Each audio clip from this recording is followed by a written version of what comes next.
Picture this. You just got home from the worst day at work. Your boss criticized you in front of everyone. Your project failed. You checked your bank account, and the numbers made your stomach drop.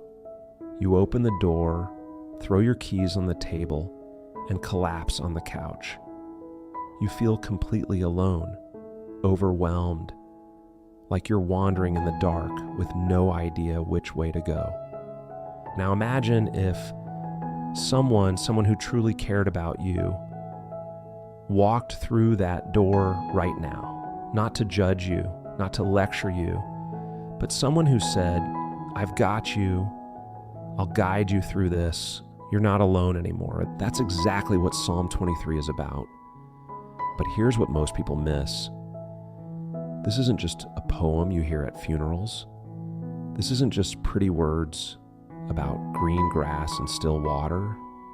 Psalm 23 is a survival guide for the darkest moments of your life, written by someone who knew what it felt like to run for his life, to be betrayed by his own son, to feel like everything was falling apart. In the next 20 minutes, I'm going to break down every single verse of Psalm 23, not with churchy language or theological jargon, but with real, practical examples from modern life. By the end of this video, you'll understand why this 3,000-year-old text is more relevant today than ever before. And before we dive in, do me a favor. Hit that like button and drop a comment telling me, what's the biggest challenge you're facing right now? Is it stress, relationships, financial pressure, fear about the future? I read every single comment, and your story might help someone else watching this video. All right, let's get into it. Psalm 23 was written by King David, but not when he was sitting in his palace, sipping wine and feeling comfortable. David wrote this during one of the darkest periods of his life. Let me paint the picture. David was running for his life through a dangerous valley called Wadi Kelt, a narrow gorge between Jerusalem and Jericho. This wasn't a pleasant hiking trail. This was a treacherous canyon filled with caves where thieves hid, where wild animals lurked, where one wrong step could mean falling to your death. The sun barely reached the bottom because the cliffs were so steep and high. Most of the day, you were walking in shadows. Why was David running? Because his own son, Absalom, had betrayed him and tried to take over the kingdom. Imagine that, your own child turning against you, the people you trusted siding with him, everything you built crumbling around you. That's when David wrote these words. So when you read, "Even though I walk through the valley of the shadow of death," David wasn't being poetic. He was being literal. He was actually walking through one of the most dangerous places in Israel, with enemies hunting him, feeling utterly vulnerable. And yet, and this is the powerful part, David chose to write about God as his shepherd. Why? Because David himself had been a shepherd boy. He spent years in the wilderness protecting sheep from lions and bears. He knew exactly what a good shepherd does for his flock. So this psalm isn't theory. It's not religious philosophy.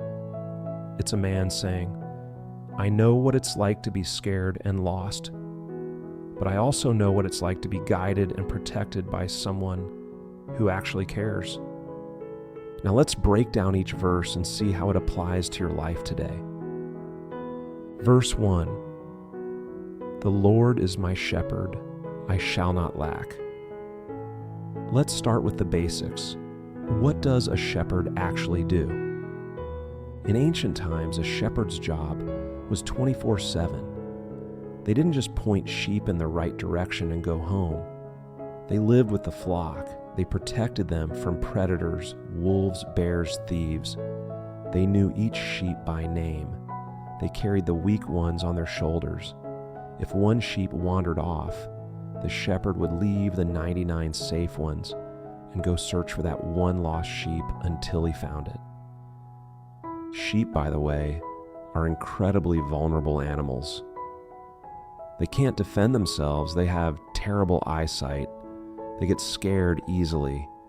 Without a shepherd, they're dead within days. Sound familiar? That's us. We like to think we're independent, self-sufficient, got it all figured out. But the truth is, we're way more fragile than we admit. Think about your job. You might think your security comes from your paycheck, your savings account, your career skills, but how quickly can all that disappear? One company restructure, one economic downturn, one AI tool that makes your job obsolete. Or think about relationships. We put our trust in people, and sometimes those people let us down, walk away, or change. Suddenly, the foundation we built our life on feels shaky. The Lord is my shepherd means recognizing that ultimate security doesn't come from your job, your bank account, your relationship status, or your reputation. It comes from being connected to someone who is unchanging, who doesn't abandon you when things get hard, who sees the bigger picture when all you see is today's crisis. I shall not lack doesn't mean you'll be rich or that life will be easy. It means you'll have what you actually need to get through whatever you're facing. Sometimes that's money, sometimes it's courage, sometimes it's just the strength to get out of bed and face another day. Here's a question for you. What are you relying on for your sense of security right now? Drop your answer in the comments. Verse 2. He makes me lie down in green pastures. He leads me beside still waters. Here's something most people don't know about sheep. They won't lie down unless 4 conditions are met. 1, they must be free from fear. 2, they must be free from friction with other sheep. 3, they must be free from pests like flies or parasites. 4, they must be free from hunger. In other words, a sheep that's lying down in a green pasture is a sheep that feels completely safe, completely provided for, completely at peace. And notice, it says, he makes me lie down. Sheep don't naturally rest when they need to. They keep going until they collapse. Sound like anyone you know? How many of us are living in constant burnout? You wake up, check your phone before your eyes are fully open. You scroll through emails during breakfast. You work all day. You come home and can't stop thinking about work. You stay up late scrolling social media, comparing yourself to others. You fall asleep exhausted and do it all again tomorrow. We've become allergic to rest, but rest isn't laziness. Rest is when your body repairs itself, when your mind processes what you've learned, when creativity happens, when you reconnect with the people who matter most. The shepherd doesn't say, rest when you feel like it. He makes the sheep rest because he knows they need it, even when they don't realize it themselves. When was the last time you actually rested? Not just stopped working, but actually let yourself be still? No phone, no Netflix, no productivity, just rest.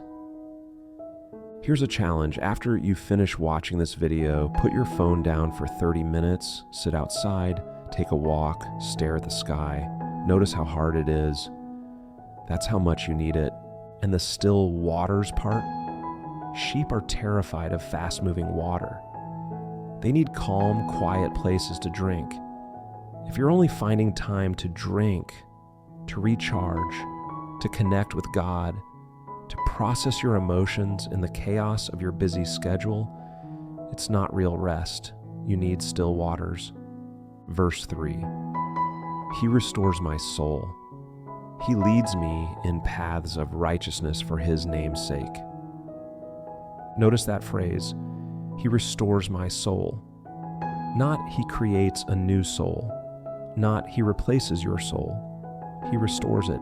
That means bringing back something that was already there, but got damaged, depleted, lost along the way.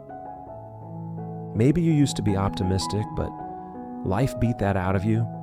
Maybe you used to be kind, but people took advantage, so now you've built walls. Maybe you used to have dreams, but failure taught you to stop hoping for anything. Restoration means getting back to who you were created to be before the world told you to be someone else. And here's the second part. He leads me in paths of righteousness for his name's sake. This trips people up. They think, wait, so God's just using me to make himself look good? No. Think about it this way. If you're a parent, you teach your kids to be honest, to be kind, to work hard, not because you're a controlling narcissist, but because you know that's the path to a good life. When your kids succeed and thrive, it reflects well on you as a parent because you guided them well. Same thing here. God leads you on the right path because his reputation is tied to your well-being. If he's a good shepherd and his sheep are constantly lost, hurt, and dying, that's a bad shepherd. But when his sheep are thriving, that proves he's trustworthy. So when you're making decisions about your career, your relationships, your habits, the question isn't just, what do I want? It's, what path am I being led toward that's actually good for me? Here's a tough question.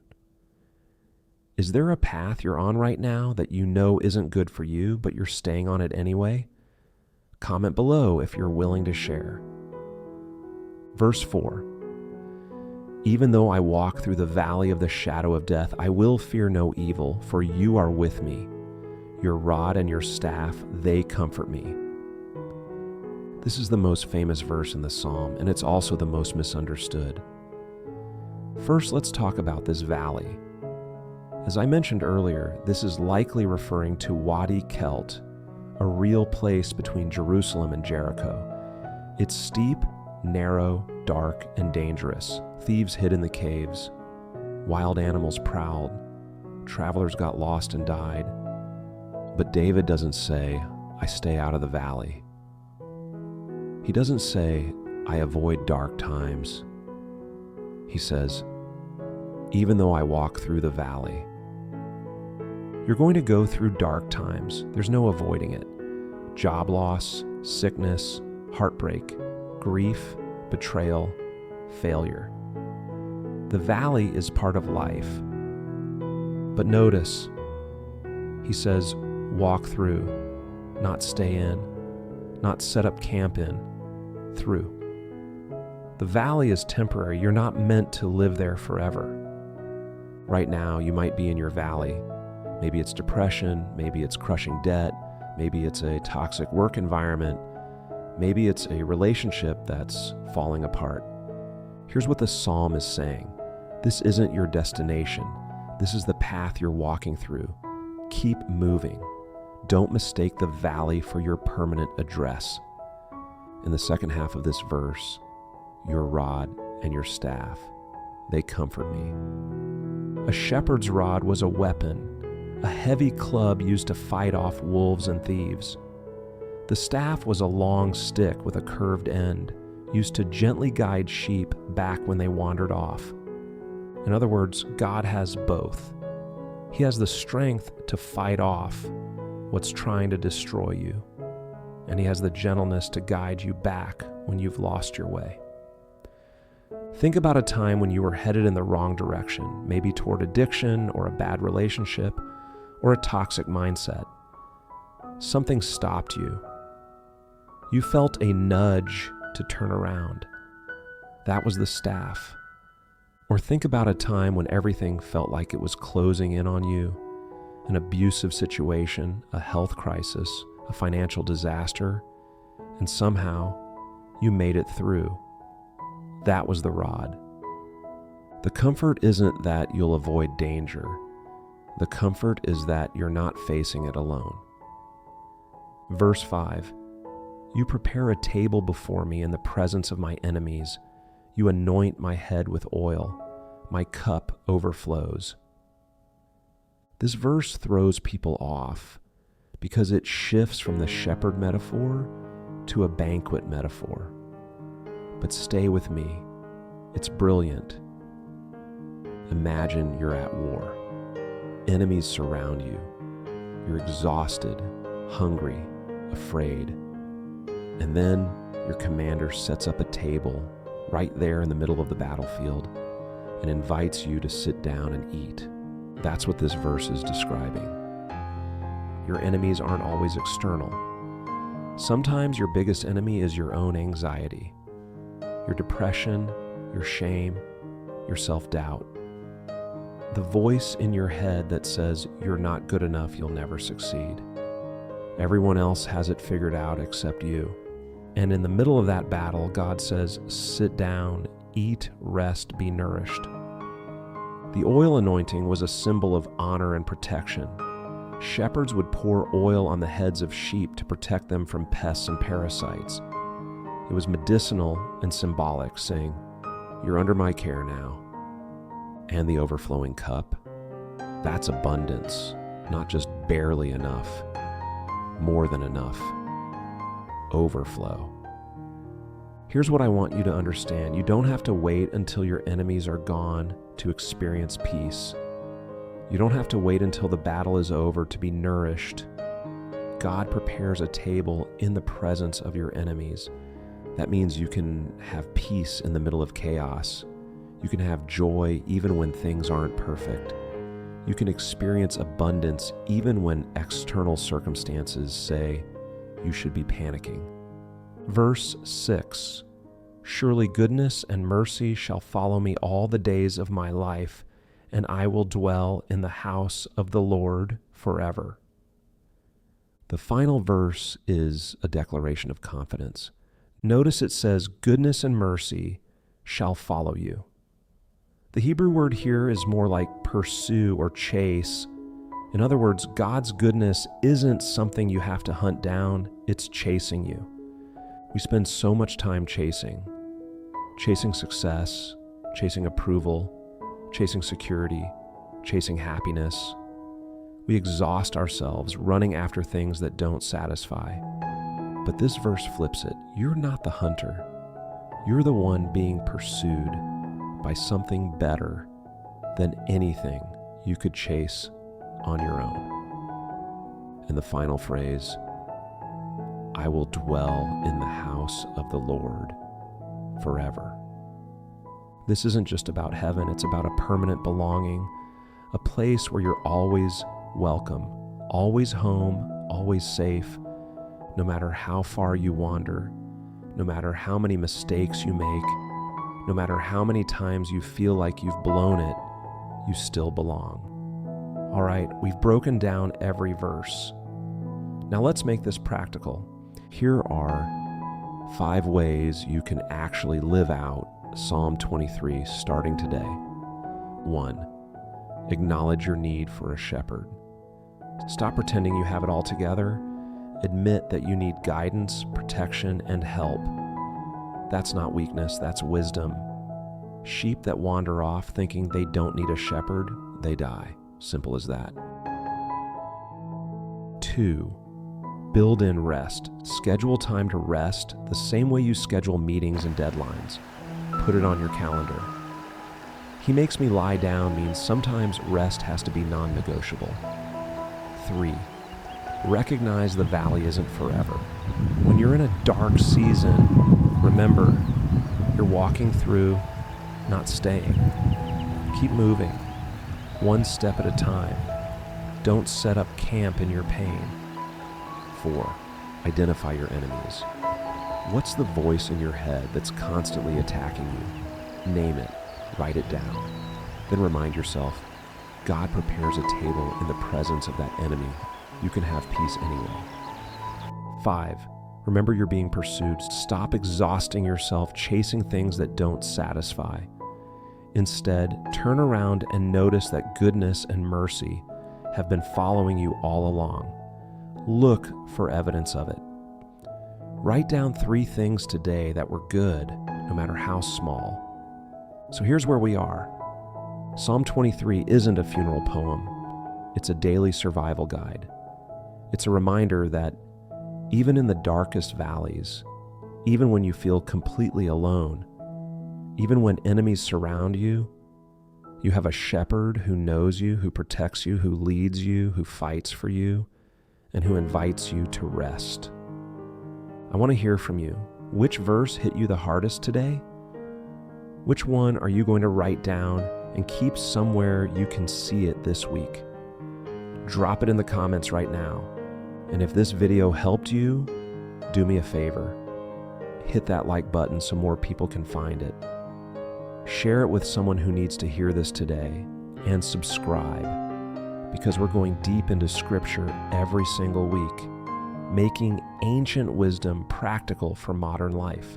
Remember, you're not wandering alone. You have a shepherd, and he's got you. I'll see you in the next video. Peace.